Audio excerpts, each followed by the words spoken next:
ലോകത്തിലെ ഏറ്റവും ആദ്യത്തെ AI സാഹിത്യം ഏതാ? മഹാഭാരതം. എന്താ അറിയോ? പ്രത്യക്ഷത്തിൽ പറയുകയാണ്. എങ്ങനെയാണ് കുന്തി ദേവി ഈ കുട്ടികൾക്ക് ഉണ്ടായി? കുന്തി ദേവിക്ക് പ്രസവിച്ചുണ്ടായതാണോ? പിന്നെ ഈ AI എന്ന് പറയുന്നത് മനുഷ്യ ബുദ്ധിക്ക് ഒരു പകരം വയ്ക്കാവുന്ന സാധനമാണോ ചോദിച്ചാൽ അല്ല, ആവില്ല. കാരണം എപ്പോഴും ഒരു കർത്താവുണ്ട്. ഒരു ക്രിയയ്ക്ക് ഒരു കർത്താവ് വേണമല്ലോ.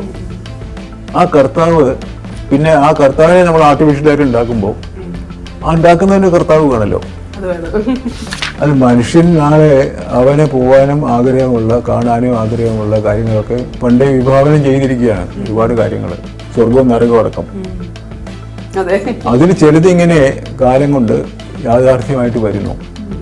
അപ്പോൾ വേൾഡ്സ് ജൂൺ ഇങ്ങനെ പറഞ്ഞു, ടൈം മെഷീൻ്റെ കാര്യം ഇങ്ങനെ പറഞ്ഞു, മറ്റേയാള് എന്നൊക്കെ ഓർമ്മയിലുള്ള അറിയാവുന്ന ആളുകളാണ് ഇപ്പോൾ ഈ സയൻസിൽ വർക്ക് ചെയ്യുന്നത്.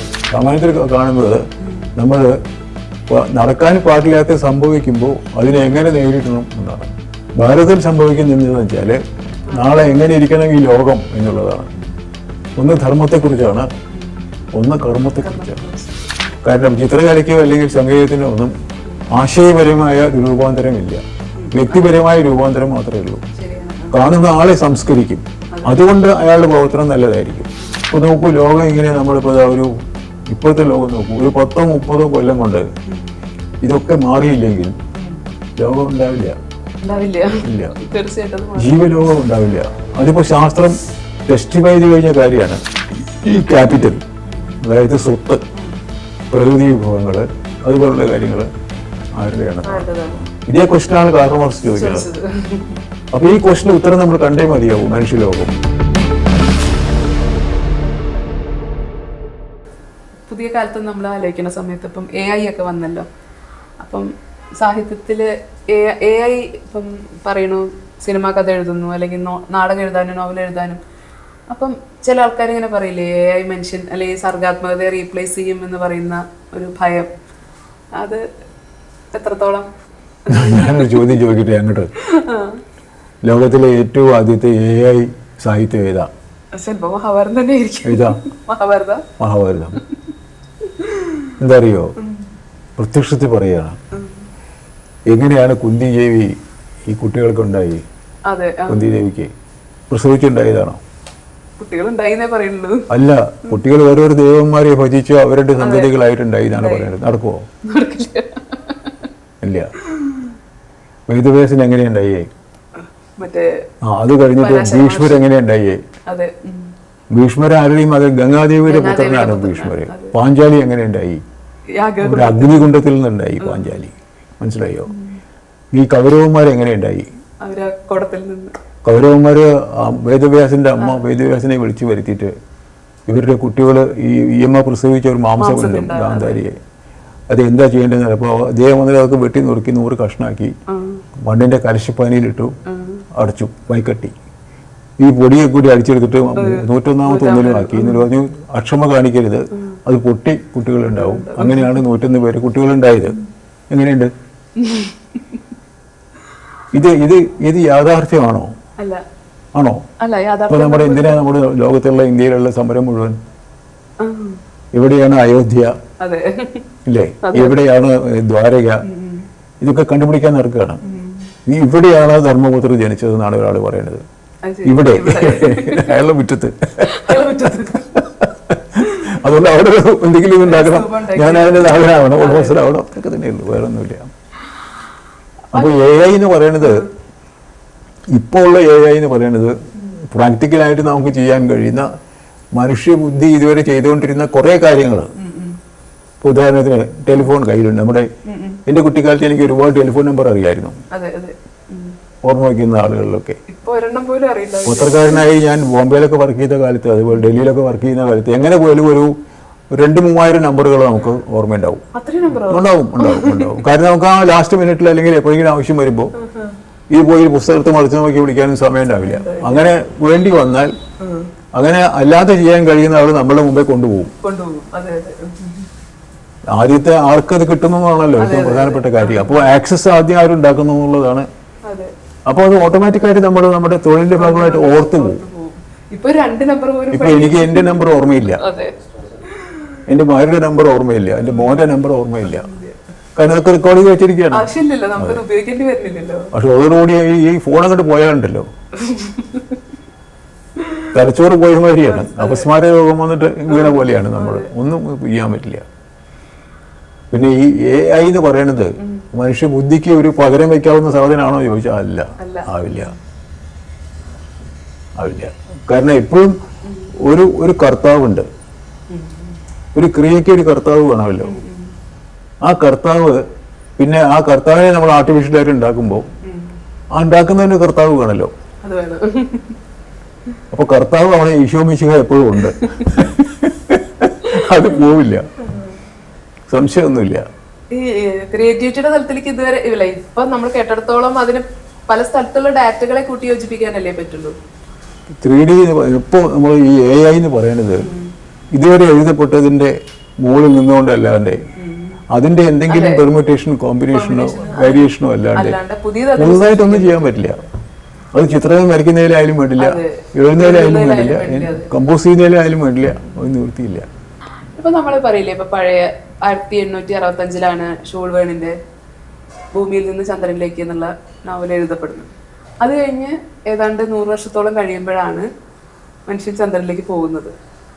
അപ്പോൾ ആ കഥയിൽ ഫ്ലോറിഡ എന്നുള്ള സ്ഥലത്ത് വെച്ചിട്ടാണ് അത്ര ഇത് ഇവരുടെ പേടകം പോണത്.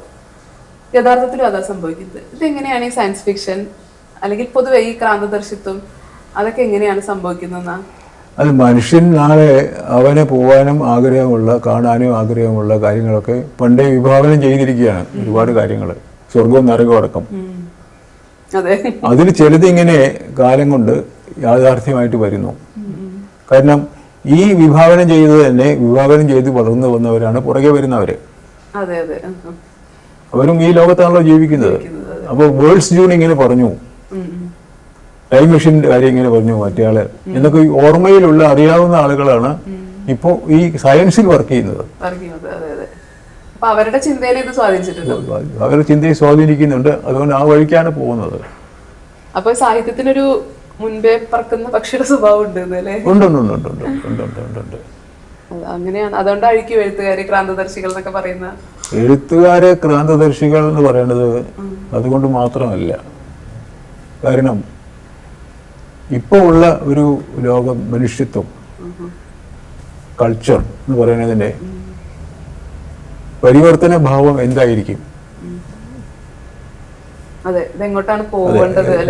രണ്ട് ധർമ്മമുണ്ട്. ഒന്ന് ആശാസ്യമായ പരിവർത്തന ഭാവം എന്താണ് എന്ന് സങ്കല്പിക്കുന്നു. ഒന്ന് അനാശാസ്യമായി വരാൻ പോകുന്ന പരിവർത്തന ഭേദങ്ങളെ എങ്ങനെ നേരിടാം എന്ന കാര്യത്തെക്കുറിച്ചും കൂടി ചിന്തിക്കുന്നു. ഈ രണ്ട് തലത്തിലുണ്ട്. ഈ രണ്ട് തരത്തിലാണ് കാണുന്നത്. നമുക്ക് ഒന്ന് മഹാഭാരതത്തിൽ കാണുന്നത്, ഒന്ന് രാമായണത്തിൽ കാണുന്നത്. രാമായണത്തിൽ നമ്മൾ എന്താ കാണുന്നത്? രാമായണത്തിൽ കാണുന്നത് നമ്മൾ നടക്കാൻ പാടില്ലാത്ത സംഭവിക്കുമ്പോൾ അതിനെ എങ്ങനെ നേരിടണം എന്നാണ്. ഭാരതത്തിൽ സംഭവിക്കുന്നത് എന്താണെന്ന് വെച്ചാൽ നാളെ എങ്ങനെ ഇരിക്കണം ഈ ലോകം എന്നുള്ളതാണ്. ഒന്ന് ധർമ്മത്തെക്കുറിച്ചാണ്, ഒന്ന് കർമ്മത്തെക്കുറിച്ചാണ്. ഇതാണ് ഈ ഇതിഹാസങ്ങളുടെ പ്രാധാന്യം. അപ്പോൾ നമ്മളിപ്പോൾ ഒരു കഥ എഴുതുന്ന ആളായാൽ പോലും അയാള് ലോകം എങ്ങനെയിരിക്കണം നാളെ എന്നൊരു അഭിവാഞ്ചയുടെ ഒരു ചെറിയ മുഖമായിരിക്കും ആ കഥ. അത് ആത്മാർത്ഥമായിട്ട് എഴുതുന്നതാണെങ്കിൽ, അല്ലെങ്കിൽ നാളെ വരാൻ പോകുന്ന മനുഷ്യലോകത്ത് വരാൻ പോകുന്ന ഒരു അക്രമത്തിന്റെയോ അല്ലെങ്കിൽ അനീതിയുടെയോ അതിനെങ്ങനെ നേരിടാം എന്നുള്ള ചിന്തയായിരിക്കും. അതെ. അപ്പോൾ നമുക്ക് രണ്ടു തരത്തിലും മനുഷ്യൻ അതിന് തയ്യാറാവും. മനുഷ്യനെ നാളേക്ക് വേണ്ടി തയ്യാറാക്കുന്ന ഒരു ഉപാധിയാണ് ഈ എഴുത്ത് എന്ന് പറയുന്നത്. അതെ. നാളെ എന്ന് പറഞ്ഞാൽ ഇന്ന് നിതാന്തമായ ഭാവിയാണ്. മാത്രമല്ല അതിലൊരു ശുഭപ്രതീക്ഷയും കൂടി ഉണ്ട്. ലോകത്ത് കാണുന്ന എല്ലാ വല്ലായ്മകളും ഇല്ലായ്മകളും പോയി ഇത്രയും ബുദ്ധിയുള്ള, ഇത്രയും ഭാവനയുള്ള മനുഷ്യർ ജീവിക്കുന്ന ലോകം ഒരു നന്മയുടെ ലോകമായി മാറും എന്ന ഒരു അടിയുറച്ച ആത്യന്തിക വിശ്വാസം എഴുത്തിന്റെ പുറകിലുണ്ട്. അത് സാമാന്യമായിട്ട് മറ്റു കലകളുടെ പ്രവർത്തനത്തിന്റെ പുറകിലില്ല. കാരണം ചിത്രകലയ്ക്കോ അല്ലെങ്കിൽ സംഗീതത്തിനോ ഒന്നും ആശയപരമായ ഒരു രൂപാന്തരമില്ല. വ്യക്തിപരമായ രൂപാന്തരം മാത്രമേ ഉള്ളൂ. കാണുന്ന ആളെ സംസ്കരിക്കും. അതുകൊണ്ട് അയാളുടെ പ്രവർത്തനം നല്ലതായിരിക്കും. നല്ലൊരു പാട്ട് ആസ്വദിക്കുന്ന ആൾക്ക് ഒരു അക്രമം ചെയ്യാൻ പറ്റില്ല. പറ്റില്ല. നന്നായിട്ട് പാടാൻ കഴിയുന്ന ആൾക്കോ ചിത്രം വരയ്ക്കാൻ പറ്റുന്ന ആൾക്കോ അക്രമം ചെയ്യാൻ പറ്റില്ല. അപ്പോൾ അത് ഈ രൂപീകരണമാണ്. മറ്റൊന്നും അങ്ങനെയല്ല. മറ്റേതൊരു പ്രാപ്യമായ ലക്ഷ്യത്തിലേക്ക് പോകുന്ന ഒരു പ്രോഫിറ്റിന്റെ ഭാവമാണ്.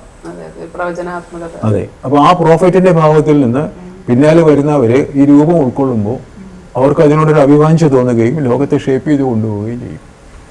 ഇപ്പൊ പുതിയ കാലത്ത് ഇപ്പൊ ഈ ഉത്തരാധുനികത എന്നൊക്കെ നമ്മൾ പറയില്ലേ, അവർക്ക് ആ ഒരു ബോധ്യം കുറയുന്നതായിട്ട് എനിക്ക് ചിലപ്പോൾ തോന്നുന്നുണ്ട്. അവരങ്ങനെ അതിനെ പ്രൊഫസ് ചെയ്തിട്ട് പുറത്തങ്ങനെ പ്രസംഗിക്കുകയും പറയുകയും ചെയ്യുന്നുണ്ടാവില്ല. ഉള്ളിൽ അതായിരിക്കും, വേറെ സംശയമൊന്നുമില്ല. എന്തെങ്കിലും ഒരു കോപ്പി എഴുതി എനിക്ക് കുറച്ച് കാശ് കിട്ടണമോ, എഴുത്തുകാരനാണെന്ന് അറിയപ്പെടണമോ എന്നൊരു മോഹത്തിനകത്ത് നിൽക്കുന്ന ആൾക്കാരെ കുറിച്ചല്ല ഞാൻ പറയുന്നത്.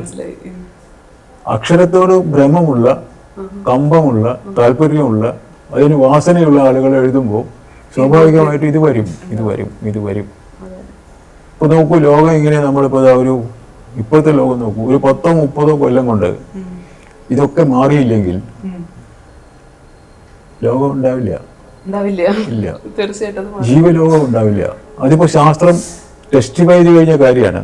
ഇപ്പോഴത്തെ തോതില് നമ്മുടെ മലിനീകരണവും ഒക്കെ തുറന്നു പോയാൽ മാനസികവുമായ പാരിസ്ഥിതികമായ പരിസ്ഥിതിയും ഒരുപോലെ ഇങ്ങനെ ദുഷിച്ചുകൊണ്ടിരുന്നാൽ ഒരു 30 കൊല്ലം കൊണ്ട് ഒരു ജീവനും ഇവിടെ പുലരാൻ പറ്റില്ല എന്നുള്ള കാര്യം സയൻസ് പ്രൂവ് ചെയ്ത് കഴിഞ്ഞിരിക്കണം, അടിവരയിട്ട് പറഞ്ഞിരിക്കണം. മാറിയേ പറ്റുള്ളൂ. അപ്പൊ മാറണമെങ്കിൽ നമ്മുടെ ഈ സാമ്രാജ്യങ്ങളിൽ അതിർത്തി വരും, പുതിയ സാമ്രാജ്യങ്ങളാണല്ലോ ഇപ്പോ. ഇതിന്റെ അതിർവരമ്പുകള്, പട്ടാളങ്ങള്, ചെക്ക് പോസ്റ്റുകള്, ആയുധങ്ങളൊക്കെ ഇല്ലാണ്ടാവണ്ടേ? ഇല്ലാണ്ടാവണം. സംശയമില്ല. അതിലേക്ക് എങ്ങനെ പോകും എന്നുള്ള ഒരു വലിയ റിഡിലല്ലേ. അപ്പോ നമുക്ക് നല്ലത് ഭാരതം വായിക്കുക. ഇതാണ് ആത്യന്തികമായി ഇതിന്റെ മൂല്യം. ഇപ്പൊ ഒരു വലിയ ടെസ്റ്റ് വരാൻ പോവുകയാണ്. ഇപ്പോ എന്റെ ഒന്നും ജീവിതകാലത്ത് എനിക്ക് അനുഭവിച്ച് കാണാൻ പറ്റും തോന്നുന്നില്ല. പക്ഷെ കുട്ടിയുടെ കാലത്ത് പറ്റും. ഒരു 30 കൊല്ലത്തിനകം സംഭവിക്കണം. ഒന്നും സംഭവിക്കാൻ ഒരു വിശേഷിച്ചൊന്നുമില്ല. ഒരു വേൾഡ് ഡെമോക്രസി ഉണ്ടായാൽ മതി, കഴിഞ്ഞു. അതുകൊണ്ട് എല്ലാം സോൾവ് ചെയ്യും. അതില്ലാതെ നമുക്കിനി നിൽക്കാൻ പറ്റില്ല എന്നുള്ള കാര്യം. ഇതിലിപ്പോ എവിടുന്നാണ് നമ്മള് രക്ഷിതമായ ഒരു മനുഷ്യ സമൂഹം, മറ്റു മൃഗങ്ങളെ പോലെ തമ്മിൽ കൂടിയിരുന്ന കുറെ ആളുകള്, ഇവരൊക്കെ കൂടി അവസാനം ഒരു മനുഷ്യ സമൂഹമായിട്ട് ഡെവലപ്പ് ചെയ്ത് വരികയാണ്. ഇത് എവിടുന്ന് വന്നു? ഇത് വന്നത് ഒരു ജീവന്റെ എന്തോ ഒരു രൂപീകരണത്തിന്റെ ഒരു ഭാവമുണ്ടല്ലോ അതിനകത്ത്. അതിലേക്ക് അത് പോവുള്ളൂ. ശരിക്കും മനുഷ്യര് മറ്റു മൃഗക്കൂട്ടങ്ങളെ പോലത്തെ ചെറിയ ചെറിയ ഗോത്രങ്ങളുടെ അത്ര അതിന് സ്വാഭാവികമായിട്ട് വളരാൻ പറ്റുള്ളൂ. പക്ഷെ അതിനേക്കാൾ വളർന്നത് പല രാജ്യങ്ങളായും അല്ലെ. അപ്പൊ ഈ തമ്മിലൊക്കെ മാറി നമ്മള് അതിനുള്ള ഭാവങ്ങൾ പണ്ടേ ഉണ്ട്. ഇപ്പോ ഈശാവാസ്യം എന്നൊരു ഉപനിഷത്തുണ്ട്. അറിയാം കുട്ടിക്ക്? വായിക്കാനൊന്നുമില്ല. ആകെ ആദ്യത്തെ ഒരു ശ്ലോകം വായിച്ചാൽ മതി. ബാക്കിയൊന്നും ഈശാവാസ്യം ഇതം സർവം യത്കിഞ്ച ജഗത്യാം ജഗത്തേന തെക്തേന ഭുഞ്ജീധ മാ ഗൃധ. ഇത് കൂട്ടി വെച്ച് എൻ്റെ കയ്യിലേക്ക് പിടിച്ചു വലിക്കുക കൊണ്ടുപോകരുത്, എൻ്റെ മാളത്തിലേക്ക് കൊണ്ടുപോകരുത്. അത് പങ്കിട്ട് മാത്രം അനുഭവിക്കണം. എന്താ കാര്യം, എന്താ കാരണം എന്ന് ചോദിക്കേണ്ടത്. അതാണ് എന്തുകൊണ്ടാണ് ഇത് പറയുന്നത് ചോദിച്ചപ്പോൾ അതിൻ്റെ അവസാനത്തെയാണ് ആ 3 അക്ഷരം 3 വാക്കുള്ള ഒരു പ്രയോഗം. കസ്യസി ധനം എന്നാണ്. അതായത് ഈ ഭൂമിയിൽ പ്രപഞ്ചത്തിൽ കാണുന്ന ഈ ക്യാപിറ്റൽ, അതായത് സ്വത്ത്, പ്രകൃതി വിഭവങ്ങൾ, അതുപോലുള്ള കാര്യങ്ങൾ ആരുടെയാണ്? ഇതേ ക്വസ്റ്റനാണ് കാർൽ മാർക്സ് ചോദിക്കുന്നത്.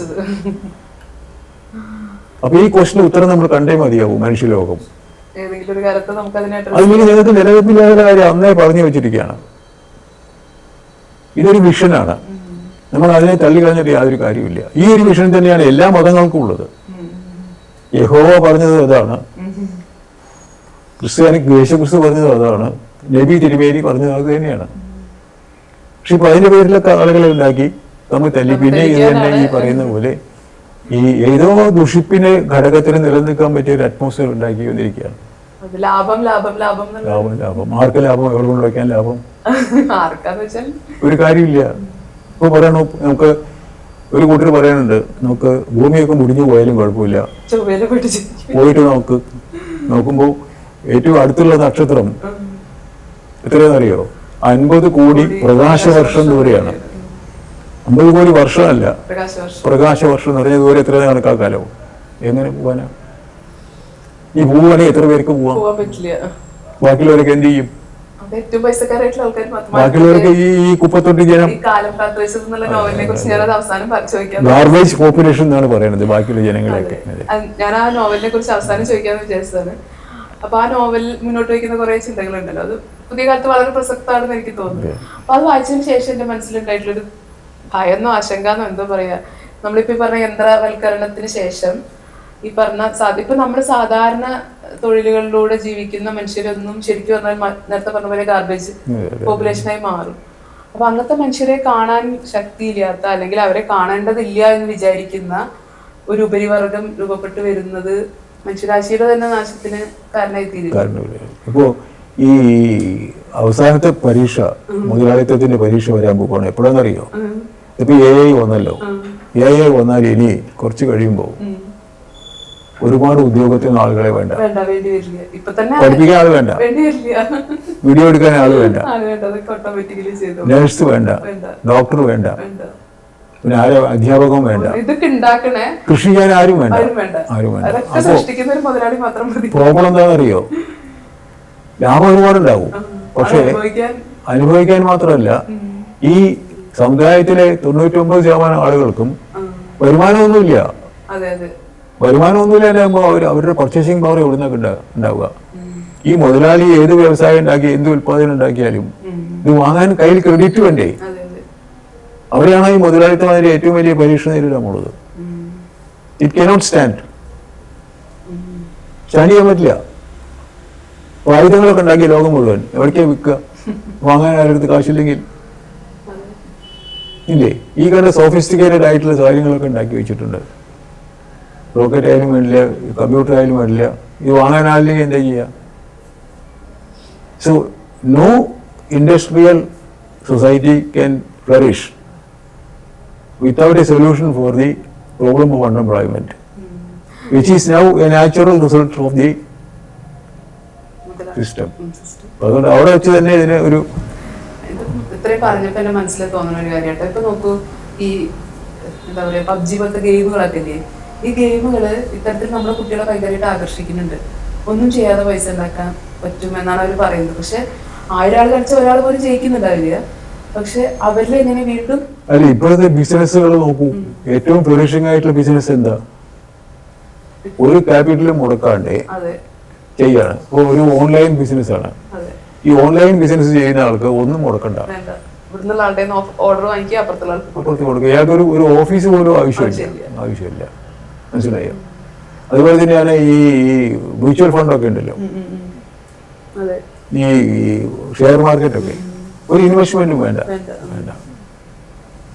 ഇതിങ്ങനെ ഈ ഒന്നുമില്ലാത്തടത്ത് കഴിഞ്ഞിട്ട് എന്തോ നീന്തി കളിക്കുന്ന പോലെ കളിച്ചിട്ട് ഇപ്പൊ ഒക്കെ ഇവർക്കൊക്കെ ജീവിക്കാനൊക്കെ മാർഗമൊക്കെ ഉണ്ട്. അത് മാത്രമല്ല, ഇപ്പൊ പുതിയ സംസ്കാരം വന്നപ്പോ ഈ വലിയ മോളുകളോ അല്ലെങ്കിൽ ഇതൊക്കെ വന്നപ്പോ പഴയ എല്ലാ ആൾക്കാരും പോയില്ലേ? ചെറിയ കടകള് എല്ലാം പോയി. അപ്പൊ വലിയ sections of people are becoming unemployed. അവരൊന്നും വാങ്ങാൻ കഴിയില്ല.